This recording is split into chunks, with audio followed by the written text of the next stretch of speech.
મિત્રો, એકાદશી તિથિનો પ્રારંભ થાય છે તારીખ 24 જૂન 2026 સાંજે 4:12 તિથિ પૂર્ણ થાય છે તારીખ 25 જૂન 2026 રાત્રે 8 કલાકની આસપાસ।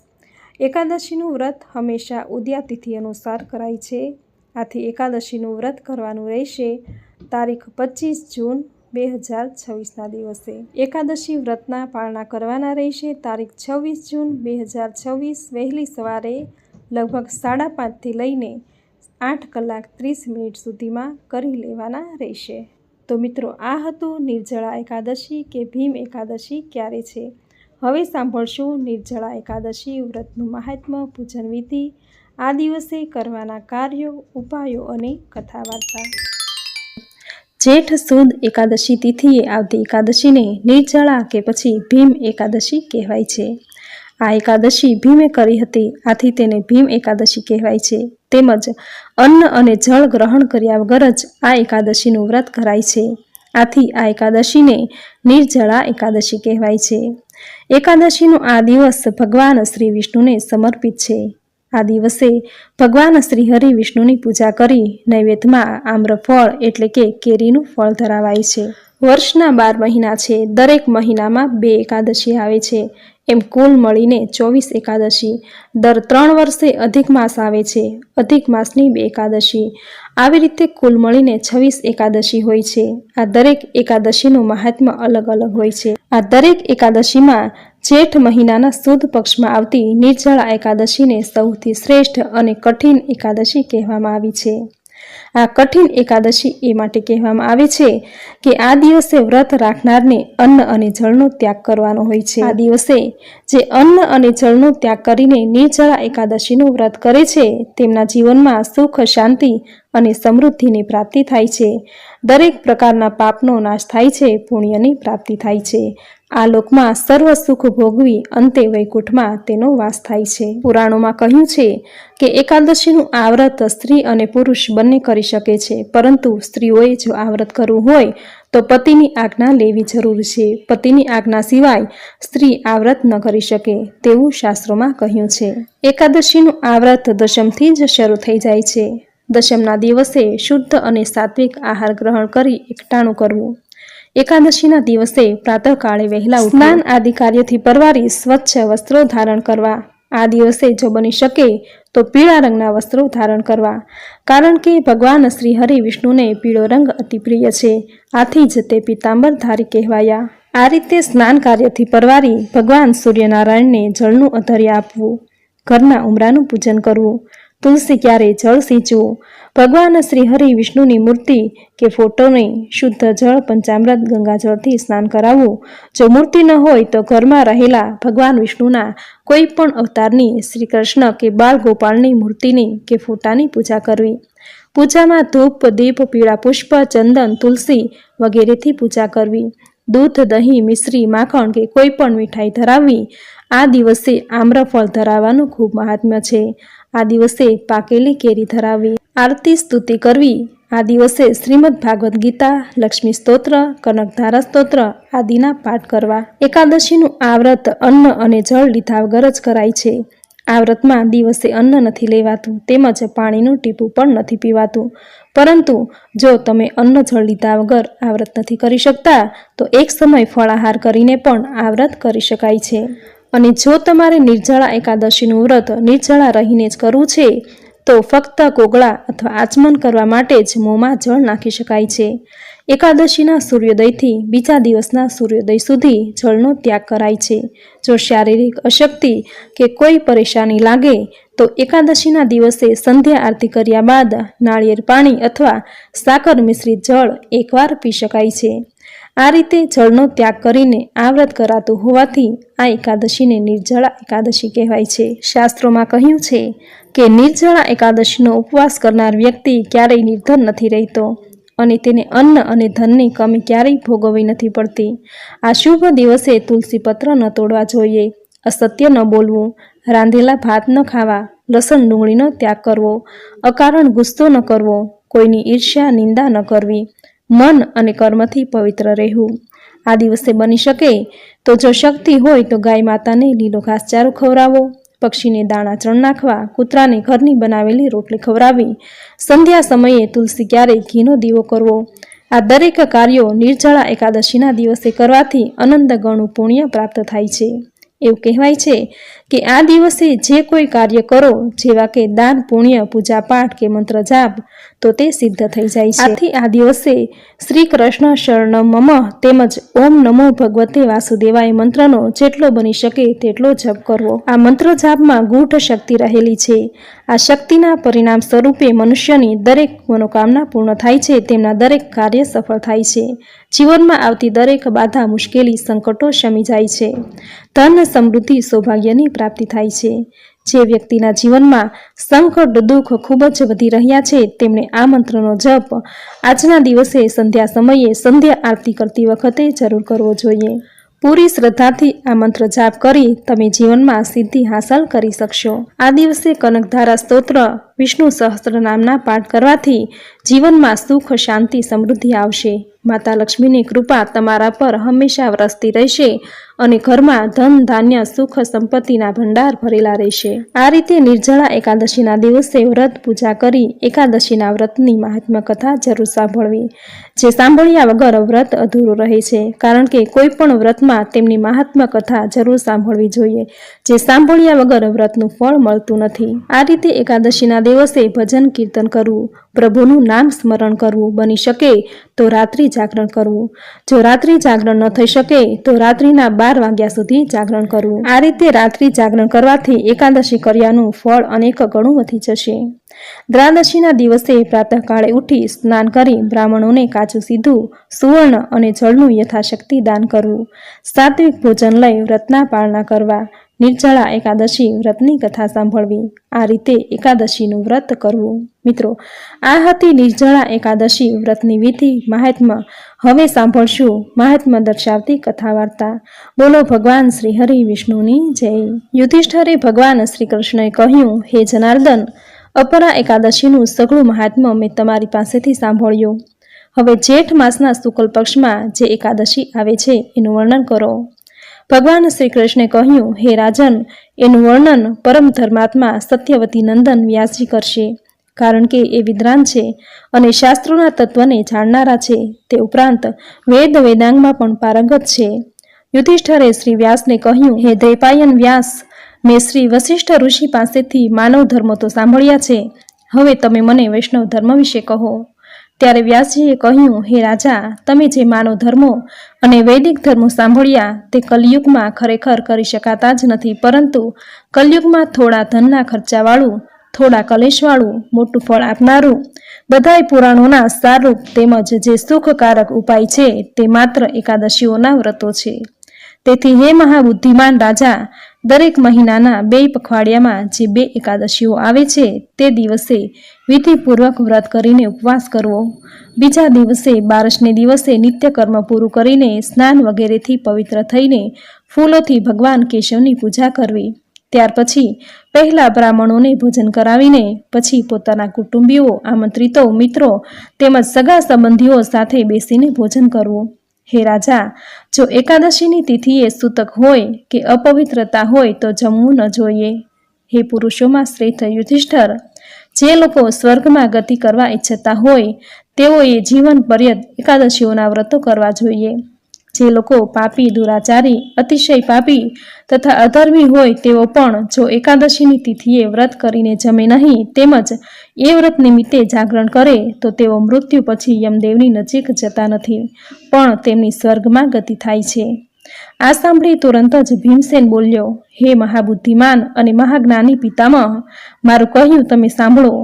યુધિષ્ઠર, કુંતી, દ્રૌપદી, અર્જુન, નકુલ અને સહદેવ આ બધા એકાદશીની તિથિએ ઉપવાસ કરે છે અને મને પણ ઉપવાસ કરવાનું વારે વારે કહ્યા કરે છે, પરંતુ મારાથી ઉપવાસ કરીને ભૂખ્યા રહી શકાતું નથી. હું વિધિપૂર્વક ભગવાન કેશવનું પૂજન કરીશ, દાન દક્ષિણા પણ દઈશ, પરંતુ ભૂખનું દુઃખ મારાથી વેઠાતું નથી. ભીમસેનની વાત સાંભળીને વ્યાસજીએ કહ્યું, હે ભીમસેન, જો તને સ્વર્ગ ગમતું હોય અને નરક ન ગમતું હોય તો તારે બંને પખવાડિયાની એકાદશીના દિવસે ભોજન ન કરવું જોઈએ. ભીમસેને કહ્યું, હે પિતામહ, હું એક ટાણું પણ કરી શકતો નથી, તો ઉપવાસ કેવી રીતે કરી શકું? મારા પેટમાં વૃક નામનો અગ્નિ સદાય પ્રજ્વલિત રહે છે. હું જ્યારે વધારે ખાઉં છું ત્યારે જ એ શાંત થાય છે. છતાં પણ આખા વર્ષમાં માત્ર એક જ દિવસ હું ઉપવાસ કરી શકું તેમ છું. તો કૃપા કરીને મને એવું કોઈ વ્રત બતાવો કે જે કરવાથી મને પુણ્ય મળે અને સ્વર્ગની પ્રાપ્તિ થાય. વ્યાસજીએ કહ્યું, હે ભીમ, જેઠ મહિનામાં સૂર્ય જ્યારે વૃષભ રાશિમાં હોય અથવા મિથુન રાશિમાં હોય ત્યારે શુક્લ પક્ષમાં જે એકાદશી આવે છે એનું નામ નિર્જળા એકાદશી છે. એનું વ્રત કરીને ઉપવાસ કર, તેમજ આ દિવસે જળનો પણ ત્યાગ કર. નિર્જળા એકાદશીના દિવસે નિત્ય કર્મ કરીને સ્નાન વગેરેથી પવિત્ર થઈ માત્ર એક જ ખોબા જેટલું પાણી લઈને આચમન કરવું જોઈએ. એનાથી દેહ પવિત્ર થાય છે. એનાથી જો વધારે પાણી લીધું હોય તો વ્રત ભંગ થાય છે. નિર્જળા એકાદશીના સૂર્યોદયથી લઈને બીજા દિવસના એટલે કે બારસના સૂર્યોદય સુધી ઉપવાસ સહિત જળનો સંપૂર્ણ ત્યાગ કરવાથી આ વ્રત પૂર્ણ થાય છે. ત્યાર પછી વ્રત કરનારે બારસને દિવસે સ્નાન કરીને બ્રાહ્મણોને જળ અને સુવર્ણનું દાન કરવું. આ પ્રમાણેની બધી વિધિ પૂરી કરીને જીતેન્દ્રિય રહીને બ્રાહ્મણોની સાથે ભોજન કરવું. આખા વર્ષમાં જેટલી એકાદશીઓ આવે છે અને એ બધી એકાદશીઓનું વ્રત કરવાથી જેટલું ફળ મળે છે તેટલું જ ફળ આ નિર્જળા એકાદશીનું વ્રત કરનારને પ્રાપ્ત થઈ જાય છે.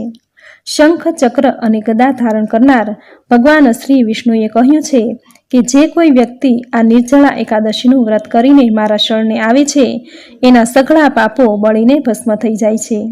જે મનુષ્ય નિર્જળા એકાદશીને દિવસે ઉપવાસ કરે છે તેની સામે વિશાળકાય, બેડોળ, વિકરાળ અને ભયંકર આકૃતિવાળા યમદૂતો આવતા નથી, પરંતુ પીળા પિતાંબર ધારણ કરેલા, શાંત સ્વભાવવાળા, હાથમાં ચક્ર અને ગદા ધારણ કરેલા અને મનના જેવો વેગ ધારણ કરનારા વિષ્ણુના દૂતો અંતકાળે આવી પહોંચે છે અને તેને વૈકુંઠ ધામમાં લઈ જાય છે. માટે હે કુંતીપુત્ર ભીમસેન, તું પણ સર્વ પાપોની શાંતિ માટે જેઠ મહિનાના શુક્લ પક્ષમાં આવતી નિર્જળા એકાદશીનું વ્રત કરી ઉપવાસ કરી નિર્જળા રહી સર્વ પ્રયત્નથી ભગવાન શ્રી હરિનું પૂજન કર અને કહે કે સ્વપ્નમાં પણ મારે કોઈ અપરાધ થયો નથી અથવા દાંત ખોતરીને પણ મેં કોઈ અપરાધ કર્યો નથી. તો હે દેવેશ્વર, આ ભગવાન શ્રી હરિના એકાદશીના દિવસથી માંડી છેક બીજા દિવસે એટલે કે બારસની તિથિએ જ હું ભોજન કરીશ. આ મંત્ર ઉચ્ચારીને મનુષ્યે પોતાના સર્વે પાપોનો વિનાશ કરવા માટે એકાદશીનું વ્રત કરવું જોઈએ. કારણ કે સ્ત્રી હોય કે પુરુષ, જો એણે મેરુ પર્વત કે મંદરાચળ પર્વત જેવડું મોટું પાપ ધારણ કર્યું હોય તો પણ તે એકાદશીના વ્રતના પ્રભાવથી બળીને ભસ્મ થઈ જાય છે. વળી બ્રાહ્મણની હત્યા કરનાર, દારૂ પીનાર, ચોરી કરનાર, ગુરુનો દ્રેહ કરનાર અને ખોટું બોલનાર પણ આ નિર્જળા એકાદશીના વ્રતના પ્રભાવથી આવા પાપોથી મુક્ત થાય છે. આ એકાદશી ધન, આયુષ્ય, પુત્ર અને આરોગ્ય પ્રદાન કરવા વાળી છે. જે મનુષ્ય એકાદશીને દિવસે વ્રત કરીને ઉપવાસ કરીને પાણી પણ ન લેવાનો નિયમ કરે છે તે પુણ્યને પ્રાપ્ત કરે છે અને એક એક પ્રહારમાં કરોડની કિંમતનું સોનાનું દાન કર્યાનું પુણ્ય ફળ મેળવે છે, એમ મેં સાંભળ્યું છે. વળી જે મનુષ્ય નિર્જળા એકાદશીનું વ્રત કરીને એ દિવસે સ્નાન, દાન, જપ તથા હોમ વગેરે જે કંઈ કર્મ કરે છે તે અક્ષય થઈ જાય છે. આ ભગવાન શ્રી કૃષ્ણનું કહેવું છે. નિર્જળા એકાદશીનું વ્રત વિધિપૂર્વક તેમજ ઉત્તમ રીતથી કરીને ઉપવાસ કરીને મનુષ્ય વિષ્ણુના ધામને પામે છે. પરંતુ જે મનુષ્ય એકાદશીને દિવસે અન્ન ખાય છે તે પાપનું ભોજન કરે છે. એટલું જ નહીં, પણ એકાદશીને દિવસે જમનાર મનુષ્ય લોકમાં ચાંડાલ જેવો થાય છે અને મર્યા પછી પણ દુર્ગતિને પામે છે. જેઠ મહિનાના અજવાળિયામાં આવતી નિર્જળા એકાદશીનું વ્રત કરીને ઉપવાસી રહીને દાન કરે છે તેઓ સર્વ પ્રકારના પાપોમાંથી છૂટી જાય છે અને અંતે મોક્ષને પામે છે. એમાં કોઈ પણ જાતનો સંશય નથી. તેથી હે કુંતીપુત્ર યુધિષ્ઠર તથા ભીમસેન, આ નિર્જળા નામની એકાદશીનું વ્રત દરેક સ્ત્રી અથવા પુરુષે કરીને શ્રદ્ધાપૂર્વક દાન દેવું જોઈએ. તેમજ આ દિવસે જળાશયથી ભગવાન શ્રી વિષ્ણુનું જળામય ગાયનું અથવા પ્રત્યક્ષ ગાયનું અથવા ઘીમય ગાયનું પણ અવશ્ય પૂજન કરવું જોઈએ. હે શ્રેષ્ઠ રાજા, આ દિવસે અનેક પ્રકારના દાનો તેમજ દક્ષિણા દઈને મિષ્ઠાનો વડે બ્રાહ્મણોને જમાડીને એમને સંતુષ્ટ કરવા જોઈએ. મહિનાના શુક્લ પક્ષમાં આવતી આ નિર્જળા એકાદશીનું વ્રત તેમજ ઉપવાસ જે લોકોએ કર્યો નથી તેઓ આત્મદ્રોહી છે. એટલું જ નહીં પણ તેઓ પાપાત્માઓ, દુરાચારી તથા દુષ્ટ છે. પરંતુ જે લોકોએ શાંત ચિત્ત રાખીને, જીતેન્દ્રિય બનીને, દાન પરાયણ થઈને, ભગવાન વિષ્ણુનું પૂજન કરીને આ નિર્જળા એકાદશીનું ઉપવાસ સાથે વ્રત કર્યું હોય, તેમજ રાત્રે ધૂન, ભજન, કીર્તન સહિત જાગરણ કર્યું હોય, તેઓ પોતાની સાથે પોતાના વીતી ગયેલા ભૂતકાળના 100 કુળો તેમજ આવતા ભવિષ્યના 100 કુળોને પણ વૈકુંઠ ધામમાં પહોંચાડે છે. એ નિર્જળા એકાદશીના દિવસે અન્ન, વસ્ત્રો, ગાય, જળ, શૈયા, સુંદર આસન, કમંડળ તથા છત્રી દાનમાં દેવી જોઈએ. તે જ પ્રમાણે જે મનુષ્ય એ નિર્જળા એકાદશીના દિવસે સુપાત્ર બ્રાહ્મણને પગરખાનું દાન કરે છે, તે સોનાના વિમાનમાં બેસીને સ્વર્ગલોકમાં જાય છે. વળી જે મનુષ્ય આ નિર્જળા એકાદશીના મહાત્મને પૂર્ણ શ્રદ્ધાથી વાંચે છે અથવા સાંભળે છે, તે સ્વર્ગને પામે છે. 14 યુક્ત અમાસને દિવસે સૂર્યગ્રહણ વખતે શ્રાદ્ધ કરીને મનુષ્ય જે ફળ મેળવે છે, એટલું જ ફળ આ નિર્જળા એકાદશીના મહાત્મને સાંભળનાર પણ પ્રાપ્ત કરી લે છે. સવારે દાંતણ કર્યા પછી એવો સંકલ્પ કરવો જોઈએ કે હું ભગવાન કેશવની પ્રસન્નતાને માટે ઉપવાસ કરીને માત્ર આચમન સિવાય અન્ન જળનો ત્યાગ કરીશ. ત્યાર પછી 12ને દિવસે પૂર્ણ શ્રદ્ધાથી ભક્તિભાવપૂર્વક ભગવાન વિષ્ણુનું ધૂપ, ચંદન, પુષ્પ, ફળ, જળ અને દીવાથી પૂજન કરીને સ્વચ્છ જળનો ઘડો તેમની સમક્ષ મૂકીને આ પ્રમાણે મંત્રોચ્ચાર કરવો. હે સંસાર સાગરને તરવાવાળા દેવાધિદેવ, હે ઋષિકેશ, હું આ પાણીનો ઘડો દાનમાં આપું છું. આપ મને પરમ ગતિની પ્રાપ્તિ કરાવો. હે ભીમસેન, જ્યેષ્ઠ મહિનાના શુક્લ પક્ષની આ શુભ નિર્જળા એકાદશીનું વ્રત તારે પણ કરવું જોઈએ. આ દિવસે બ્રાહ્મણોને સાકર નાખેલા પાણીના ઘડાનું દાન કરવું જોઈએ. આમ કરવાથી ભગવાન શ્રી વિષ્ણુનું સાનિધ્ય મળે છે અને આનંદનો અનુભવ થાય છે. ત્યાર પછી 12ને દિવસે બ્રાહ્મણોને ભોજન કરાવીને પોતાના કુટુંબ સાથે તેમજ આમંત્રિત મિત્રો તેમજ સગા વહાલાની સાથે પોતે ભોજન કરવું જોઈએ. આ પ્રકારે જે પૂર્ણરૂપથી પાપનાશીની નિર્જળા એકાદશીનું વ્રત કરે છે, તે સર્વ પાપોમાંથી મુક્ત થાય છે અને મૃત્યુ પછી વૈકુંઠ ધામને પામે છે. વ્યાસજીનું આ પ્રમાણેનું કહેવું સાંભળીને ભીમસેને પણ આ નિર્જળા એકાદશીનું વ્રત કર્યું હતું. આ કારણને લીધે આ નિર્જળા એકાદશીને ભીમ 11 અથવા પાંડવ દ્વાદશી પણ કહેવામાં આવે છે. જેઠ માસ શુક્લ પક્ષી નિર્જળા એકાદશી વ્રત કથા સંપૂર્ણમ. બોલો ભગવાન શ્રી હરિ વિષ્ણુની જય. તો આ હતી નિર્જળા એકાદશી વ્રતની કથા. મિત્રો, આ દિવસે વિધિપૂર્વક જળ અને કળશનું દાન કરનાર લોકોને આખા વર્ષની એકાદશી કર્યાનું પુણ્ય ફળ મળે છે. આ રીતે આ પવિત્ર એકાદશીનું વ્રત કરે છે, તે સમસ્ત પાપોમાંથી મુક્ત થઈ જાય છે. અન્ન અને જળ ગ્રહણ કર્યા વગર જ કરવામાં આવે છે. આથી જ આ વ્રત કઠિન તપ અને સાધના બરાબર છે. હિન્દુ પંચાંગ અનુસાર વૃષભ અને મિથુન સંક્રાંતિની વચ્ચે શુક્લ પક્ષની એકાદશી નિર્જળા એકાદશી કહેવાય છે. જો તમારે નિર્જળા કરવું છે અથવા તો એકાદશીનું વ્રત ફળાહાર કરીને કરવું છે, પરંતુ તે નથી કરી શકતા, તો મન, કર્મ અને વચનથી પવિત્ર રહીને આ વ્રત કરી શકાય છે. જે વ્રત કર્યા જેટલું જ પુણ્યફળ પ્રાપ્ત થાય છે. દિવસભર ઓછું બોલવું અને શક્ય હોય તો મૌન રહેવાની કોશિશ કરવી. દિવસભર સૂવું નહીં, જૂઠું બોલવું અને ગુસ્સો ન કરવો, તેમજ વાદ વિવાદ પણ ન કરવા. આ દરેક કાર્યો એકાદશીના દિવસે જરૂર કરવા. આપણા ઋષિ મુનિએ મનુષ્યના પાપ પુણ્યનો, સ્વર્ગ નર્ક આદિનો વિચાર કરીને મનુષ્યને સારા માર્ગે ચાલવા, સારા કર્મો કરવા, જપ, તપ, વ્રત, ઉપવાસનું સૂચન કર્યું છે. જેમાં એકાદશીના વ્રતનું મહાત્મ્ય ખૂબ જ મોટું છે. એકાદશી એટલે કે 11, જે વર્ષમાં 24 આવે છે અને અધિક માસની 2 મળીને કુલ 26 એકાદશી આવે છે. આ દરેક એકાદશીનું મહાત્મ્ય અલગ અલગ હોય છે. એકાદશીના વ્રતમાં ઉપવાસ કરવાનો હોય છે. જો ઉપવાસ ન થઈ શકે તો ફળાહાર કરવાનો હોય છે. જુદી જુદી ફરાળી વાનગી બનાવી આહારમાં ન લેવી જોઈએ. પુરાણોમાં કહ્યું છે કે દિવસમાં 1 વખત ભોજન લઈને એકાદશીનું વ્રત કરનારને 1 ભવના પાપ નાશ પામે છે. નિરાહારથી ફળાહાર ઉત્તમ છે. તેમજ એકાદશીનું આ વ્રત આલોક અને પરલોકનું સુખ આપનાર છે. સંતાનની ઈચ્છા રાખનારે આ વ્રત જરૂર કરવું જોઈએ તેવું પુરાણોમાં કહ્યું છે. આ દિવસે એકાદશીની કથા વાર્તાઓ જરૂર સાંભળવી. આ દરેક વાર્તાઓનું અલગ અલગ મહત્વ હોય છે. ભગવાન વેદવ્યાસે કહ્યું છે કે શાસ્ત્રમાં બતાવેલા 5 અનુષ્ઠાનમાંથી વ્યક્તિ કોઈ પણ એકનું અનુષ્ઠાન કરે તો તેને કીર્તિ, સ્વર્ગ અને મોક્ષની પ્રાપ્તિ થાય છે. આ 5 અનુષ્ઠાનમાં પહેલું છે માતા પિતાની સેવા, બીજું છે સૌભાગ્યવતી સ્ત્રીએ કરેલી પતિની સેવા, ત્રીજું છે સર્વ પ્રત્યે સંભાવ રાખવો, ક્યારેય તારું મારું ન કરવું, ચોથું છે મિત્રનો દ્રોષ કદી ન કરવો. પાંચમું છે ભગવાન શ્રી હરિ વિષ્ણુનું પૂજન ભજન કરવું. આ 5 મહાયજ્ઞો શાસ્ત્રોમાં બતાવ્યા છે. આથી દરેક મનુષ્ય એકાદશીનું વ્રત જરૂર કરવું જોઈએ. એકાદશીનું વ્રત ભગવાન શ્રી હરિને અત્યંત પ્રિય છે, માટે એકાદશીનું વ્રત ખૂબ જ ફળદાયી છે. દરેક એકાદશીના દિવસે તુલસી માતાની પૂજા કરવી, શાલિગ્રામની પૂજા કરવી, ગાય માતાની સેવા પૂજા કરવી. આમ કરવાથી ભગવાન શ્રી લક્ષ્મીપતિ અત્યંત રાજી થશે, પ્રસન્ન થઈ સુખ, સમૃદ્ધિ, આરોગ્ય, આયુષ્ય, સંતાન, લક્ષ્મીના આશીર્વાદ આપશે. તો મિત્રો, આજના આ વિડીયોમાં નિર્જળા એકાદશી વ્રતની વિધિ, મહાત્મ્ય અને કથા તેમજ આ દિવસે કરવાના કાર્યો તમે પૂરી શ્રદ્ધાથી સાંભળ્યા, જે સાંભળવા આપને જરૂર ગમ્યા હશે. તો વિડીયોને લાઇક કરી કોમેન્ટમાં જય શ્રી હરિવિષ્ણુ જરૂર લખજો. ચેનલ સબસ્ક્રાઈબ કરી બાજુમાં બેલ આઇકન જરૂર પ્રેસ કરજો. આવી જ નવી ધાર્મિક માહિતી, નવી ધાર્મિક કથા સાથે ફરી મળીશું. ત્યાં સુધી આપ સૌને મારા જય શ્રી કૃષ્ણ.